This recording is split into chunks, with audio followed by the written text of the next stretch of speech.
Good evening, everybody. I'm sure you're tired, but you can go back home and have a cup of coffee after this. So, we'll be discussing instruments. The first instrument we're discussing is the oropharyngeal airway, also known as the Guedel's airway. It's divided into three parts: the flange, the bite portion, and the air channel. So, the reinforced bite block lies at the teeth level, and all the tubes are color coded according to the size. The rigid kink resistant curve pushes the tongue forward and it keeps the epiglottis off the posterior pharyngeal wall. So, as we discussed, it's color coded with the smallest size being pink and the largest that is available is orange. So, uses are to maintain open airway, to prevent tongue bite, prevent biting of the ET tube, facilitate suctioning. It acts as a conduit for passing devices into the oropharynx and to obtain a better mask fit. The contraindications are intact gag reflexes and oropharyngeal growth or trauma. And prerequisite for insertion is basically you need to figure out what the size of the Guedel's airway will be for your patient. So, can you tell me how you'll figure out the size? From the angle of the mouth to the angle of the mandible. You have an image here. So size estimation you'll do like that, and the method of insertion. So the curved portion will be pointing towards the hard palate. Once the Guedel's airway is in place, you rotate it 180 degrees, right? Disadvantages: due to incorrect size, there may be airway obstruction. Also, there may be laryngospasm in awake patients. Advantages: it's simple to use, it's cheap, it's not associated with sore throat, and it does not cause bacteremia. So the second device we are discussing is the nasopharyngeal airway, also divided into three parts: the flange, the air channel, and the bevel. And the size determination will be done how? From the tip of the nose to the tip of the earlobe. Good. Method of insertion is just like a Ryer's tube. 90-degree angle pe you have to coat it with jelly and insert it. Right? Contraindication is if your patient is on anticoagulation, has a basilar skull fracture, has some nasal pathology, sepsis or deformity of the nose or nasopharynx, and has history of epistaxis requiring medical treatment. So uses are to maintain airway in patient with intact gag reflexes, to facilitate suctioning. It acts as a guide for fiberscope or nasogastric tubes, and to apply CPAP, also to maintain ventilation during oral fiber optic endoscopies. Advantages are it's better tolerated than oral airways if the patient has intact airway reflexes, has loose or poor dentition, patient has trauma or pathology of the oral cavity. It can also be used when the mouth cannot be opened. Complications you may encounter in artificial airways are airway obstruction, trauma, tissue edema, ulceration, necrosis, central nervous system trauma, dental damage, laryngospasm and cuffing, retention, aspiration or swallowing of the device, equipment failure, latex allergy or gastric distension. So what kind of laryngoscope is this? What is it called? Good. So it's divided into five parts: the handle, blade, the slip groove, the light source of LED, and the light pipe. So three kind of laryngoscopes we use: Macintosh, Miller, and the McCoy's. So the benefit with McCoy, you guys use McCoy in your setups? Okay. So benefit with McCoy is it has a tilting tip which is mobile. So it increases view of the larynx and less force is required to intubate the patient. So and also there is less risk of trauma to the patient. You can use it in difficult intubation when you're encountering difficult intubation. So ET tube, let's identify the parts. A is, that's B. So A is the unidirectional valve. Okay. So B is the pilot balloon. What is E? Subglottic suctioning. C and D, universal connector. And the size of the universal connector will be 15 millimeters. Good. What is F? Radio opaque line. G, size of the tube. Good. And what's the black line? Right. So the black line is basically to guide you while intubating the patient. You have to make sure that you are simply crossing the vocal cords. Right. And what is H? Right. And what is I? Is the bevel. And what is J? The Murphy's eye. So what is the purpose of the Murphy's eye? If the distal end of the tube is blocked, it provides an alternative channel for oxygenation, right? Okay. So complications of intubation may be esophageal intubation and endobronchial intubation, and this instrument is the manometer, right? Pressure manometer, right? So what is the ideal pressure you are supposed to sustain? 20 to 30 centimeters of H2O, right? And what if you have higher pressures than that? Right. So there will be stretching of the tracheal valve, and overinflation of the cuff will lead to tracheitis, pressure necrosis, and eventually tracheal wall may also rupture, right? Okay. The next device we're discussing is the laryngeal mask airway. It's a curved tube. So basically has shaft, epileptical spoon-shaped mask, two flexible vertical bars for oxygenation, inflatable cuff, an inflation tube, and self-sealing pilot balloon and 15 mm connector. Okay. The size is according to the body weight of the patient. This is the classic LMA, right? So insertion method for the classic LMA is, what you do is you have to check the patency of the cuff first, then you apply jelly at the shaft surface, right? And then hold it in the pen holding fashion, and then you have to insert the tube. So basically the posterior part, the shaft part, you're supposed to push it against the hard palate of the patient, push it towards the hypopharynx, and when you feel a little resistance and feel that the tube is in place, you can inflate the cuff and start ventilating the patient. And this technique is only for LMA Classic. The future devices that have come in have slightly different techniques. You can always go home and read up on that. Okay. So these are the other LMA devices we have. So the one we discussed was the LMA Classic. LMA Unique is also a first generation device. The only difference is it is the disposable form of the Classic. LMA Fast Track, it is basically the intubating LMA because you can intubate the patient with it as well. LMA Flexible, it has a wire reinforced in it, usually used in head and neck procedures, not really of use for us. LMA ProSeal, the benefit is it has a suctioning port, inbuilt suctioning port. And LMA Supreme is the disposable form of LMA ProSeal. So next device we are discussing is the Combitube. It's a device for difficult airway, and parts are it has two separate lumens, the pharyngeal and the tracheoesophageal lumen. And they are fused longitudinally. So the pharyngeal lumen is color coded as blue, okay, when you see the tube, and it has two inflatable cuffs.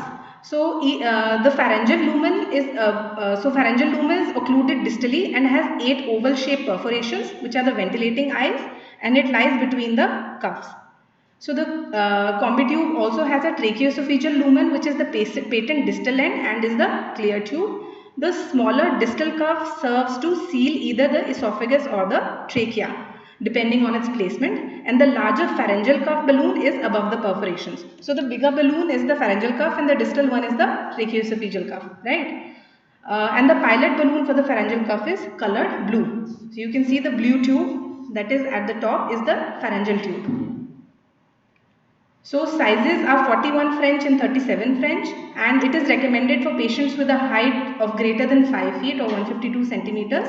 It is not recommended for patients younger than 12 years of age. How will you insert the Combitube? You do not require a laryngoscope for using the Combitube. You simply have to open the patient's mouth and insert the tube in. After you're in, you have to inflate the inflate both the balloons, and you start ventilating the patient with the pharyngeal tube, that is blue, right? So once you start ventilating the patient with the blue tube, you auscultate the patient. If you can, once you auscultate at the chest level, you can hear the breath sounds, it means that you're fine. You can continue ventilating the patient with the pharyngeal tube. But in case you can hear the auscultations at the level of the gastric, level, it means that you have to ventilate the patient with the tracheoesophageal end of the tube and not the pharyngeal end. So in 80% of the patients, once you place the tube in, it lands in the esophagus, but sometimes it may not, right? So indications for airway management in the difficult to intubate patients: massive airway bleeding or regurgitation, limited access to the airway and limited mouth opening, cervical spine injuries, It's also useful in entertainers in whom it is important to avoid vocal cord damage, in cardiopulmonary resuscitation, in both pre-hospital, in-hospital settings, in cannot ventilate, cannot intubate situations, and can be used during percutaneous dilational tracheostomy, although not commonly used. I don't think anybody goes for that. So contraindications are active pharyngeal or laryngeal reflexes, esophageal trauma or pathology, ingestion of corrosive agents, oropharyngeal, pharyngeal or hypopharyngeal masses. So this is a bougie, also known as the endotracheal tube introducer or intubation catheter. It is important when the clinician encounters an epiglottis only view during intubation. So so you can see that it can also be used as an ET tube exchanger. So you have to be cautious while using it. Why? Because if you cross the level of the black line at the level of the introducer, you may eventually damage the bronchus or cause tracheal damage to the patient. Okay. So the resuscitator bag, also known as AMBU, is the artificial manual breathing unit. It is a self-inflating bag with connection for added oxygen. It also has a one-way valve with 3 ports. So the 3 ports are the inspiratory inlet allowing for entry of fresh air gas, the expiratory outlet allowing for exit of exhaled gases, and connection to the face mask for tracheal tube and that is marked patient end. So the third part is the reservoir for oxygen to increase FiO2 delivery to the patient. So your valve, it acts as a spillover valve, allowing for the excess inspiratory gases to be channeled directly to the expiratory valve. They completely bypass the patient port. The valve is suitable for both IPPV and spontaneous ventilation, and the shape of the self-inflating bag is automatically restored once you compress it. So the resuscitator bag, what are the advantages? It may be used to deliver room air without a pressurized gas supply, self-contained and widely available. Disadvantages, there is little tactile feedback during ventilation. There is no visual indication of spontaneous ventilation, and the device is less suitable for applying PEEP. So coming to humidification. So if you are providing inadequate humidification to the patient may eventually land into atelectasis, may have dry non-productive cough, will have increased airway resistance, increased incidence of infection, increased work of breathing, and the patient complains of substernal pain and airway dryness and will have thick dehydrated secretions. So it is important. So what is this? Yeah. What is it called? Heat moisture exchanger, right? So how does it work? So once the patient exhales, what the HME does is it traps the water vapors, and once the patient breathes in, it releases those water vapors back into the patient's airway. So what do you understand by hygroscopic? Right. Any substance that has a tendency to absorb or retain water. Right. So basically it has a hygroscopic and hydrophobic filter. So it retains oxygen, it retains water once the patient is breathing, right? Once the patient is exhaling, and once the patient is inhaling again, it releases that water back into the patient's airway, which provides humidification. So it's easy to use, it's inexpensive, but there are certain downfalls to it. It increases the dead space. You need higher tidal volumes to ventilate the patients. It needs time to work, at least 5 to 20 minutes before the HME kicks in, right? And larger tidal volumes, it may be less effective. Leaks, in cases of leaks, it may be less effective. It induces PEEP, may be plugged by thick secretions, and may increase the work of breathing and eventually lead to increased CO2 levels. And you need to change the HME after 24 hours in all your patients, and it is not reusable. And HME is the passive humidification device. So we have two kinds of humidification devices, active and passive. So we'll be discussing the active devices after this.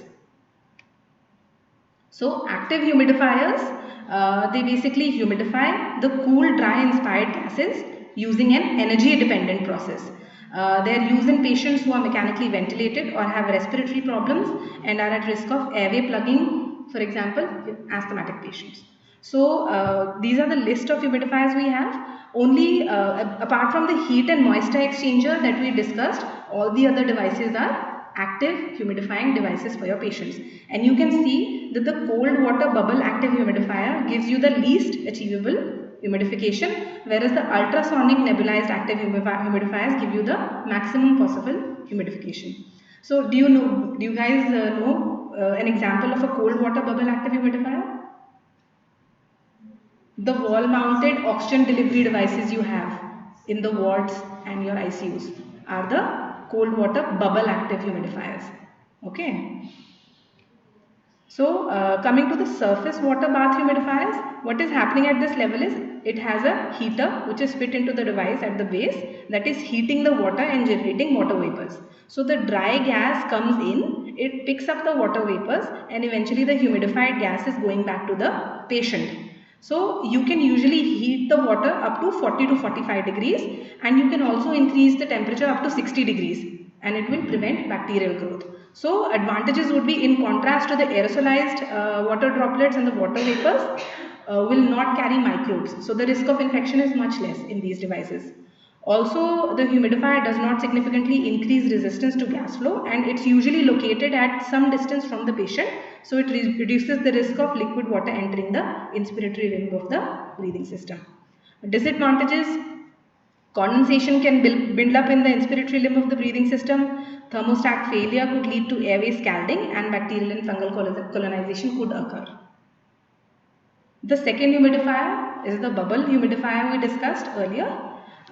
So what is happening at this in this humidifier is the dry gas is entering from the top, and through this channel it is picking up the water vapors, and the humidified gas is going back to the patient, right?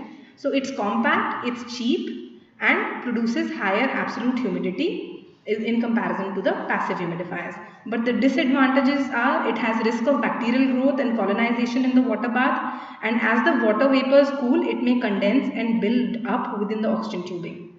And there may be mineral buildup along the capillary network, and it can cause occlusions to the oxygen inlet. Another humidifier we'd like to discuss is the nebulized humidifiers. So what is happening here is there is high velocity driving gas which is coming from the bottom.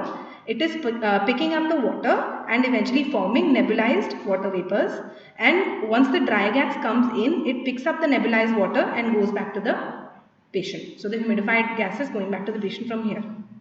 So advantages: higher absolute humidities compared to the passive HMEs, no added dead space, it's less likely to be occluded, decreased resistance to breathing when compared to HMEs, and specific disadvantages is risk of over-humidifying the patient leading to pulmonary edema, and provides a route for infection. Also, it's relatively expensive and it requires electrical power supply to function.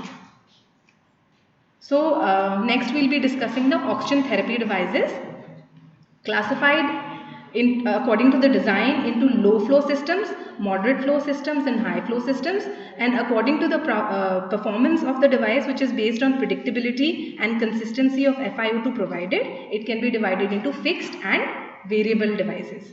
Okay.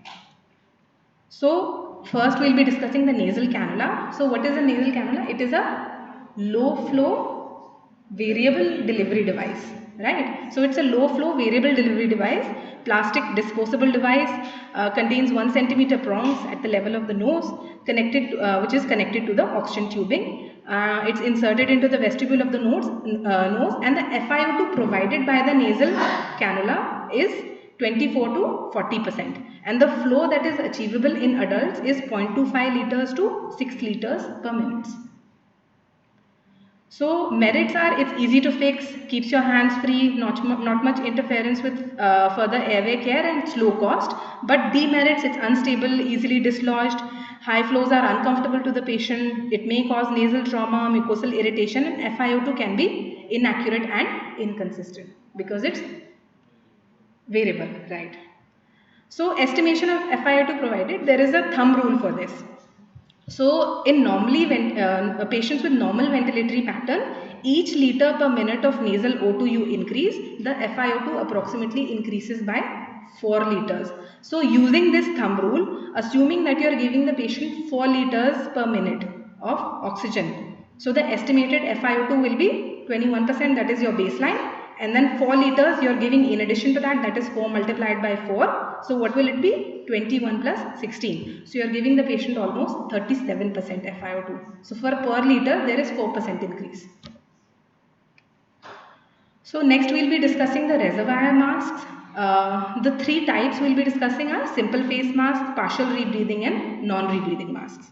So simple face mask is a moderate flow variable device, right? So it has a reservoir of 100 to 200 ml. It is a variable performance device and FiO2 varies according to the O2 input flow, the mask volume, the extent of the air leak and the patient's breathing pattern. So the FiO2 you can achieve with a face mask is only 40 to 60% and the input flow ranges are 5 to 8 liters per minute. So minimum flow you need to sustain with a simple mask is at least 5 liters to prevent CO2 rebreathing and CO2 retention in your patient. So face mask merits are moderate but variable FiO2, good for patients with blocked nasal passages and mouth breathers. It's easy to apply. Demerits, it's uncomfortable, interferes with further airway care, proper fitting is required and risk of aspiration in unconscious patients and rebreathing if the input flow is less than 5 liters. Reservoir masks, partial rebreathing and non-rebreathing mask. So first is the partial rebreathing mask. How is it different from the non-rebreathing mask? It has no valves. Okay. So mechanics is during expiration the oxygen plus first 1/3 of the exhaled gas enters the bag and the last 2/3 of the exhalation escapes out to the pot.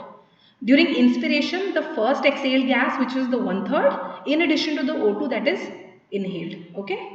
The FiO2 achievable with the partial rebreathing mask is 60 to 80% and the fresh gas flow you have to maintain for these patients is more than 8 liters per minute. So the bag should remain inflated to ensure highest FiO2 and to prevent CO2 rebreathing in your patients. The non-rebreathing mask, how is it different? It has two valves. Sorry, three bidirectional, unidirectional valves. So the valves at the top are the expiratory valve. So can you see the circle? That is the expiratory valve, and the one at the end, at the bottom end, the green straight line, that is your inspiratory valve. Okay. So expiratory valves prevent air entrainment and inspiratory valves prevent the exhaled gas flow into the reservoir bag. The FiO2 you can achieve with non-rebreathing masks is 80 to 90% and the fresh gas flow you have to maintain for this mask is 10 to 15 liters per minute. To deliver 100% oxygen, the bag should remain inflated and the factors which will be affecting FiO2 are air leaks and patient's breathing pattern. So coming to the high flow systems, these are the venti masks, right? So these are fixed FiO2 models. The largest achievable FiO2 with the green device is 60% and this is a variable FiO2 model in which you can rotate the dial manipulating the level you need to achieve, level of FiO2 you need to achieve according to your patient. So coming to EtCO2 monitoring, capnometry is the measurement of CO2 in the respiratory gases. A capnometer is a device that measures the CO2 and capnography is the graphic display of the same. So this is your normal single breath capnograph tracing. It is divided into 4 subparts, 1, 2, 3 and 4. The part before A is labeled as 1, that is the baseline. At the level of A, your exhalation is beginning. Between A to B is part 2, that is the expiratory uprise, right? Between B to C is the alveolar plateau, that is part 3, and after C is the inspiratory downfall, right? And you have to make, so at point C, at the end of exhalation is where you are measuring the CO2 levels. So the EtCO2 measurement is occurring at point C. So whenever there is obstruction, your expiratory part and the alveolar plateau will be steeper. So this is what it will look like on the capnograph. If there is low EtCO2 levels, when your patient is either hyperventilating or there is increase in the dead space, the amplitude of your capnograph will come down. And if there are high EtCO2 levels, meaning the patient is hypoventilating, the amplitude of the EtCO2 graph goes up. This is what your graph will look like if there is sudden hypotension, cardiac arrest, or pulmonary embolism. And cardiac oscillations look like this at the level of the alveolar plateau. And spontaneous effort during mechanical ventilation appear as a rent at the level of the alveolar plateau. That's all. Thank you. So I'm sure HFNC, the pulmonary artery catheter, and SD tube have already been covered in previous lectures. Right. Do you have any questions?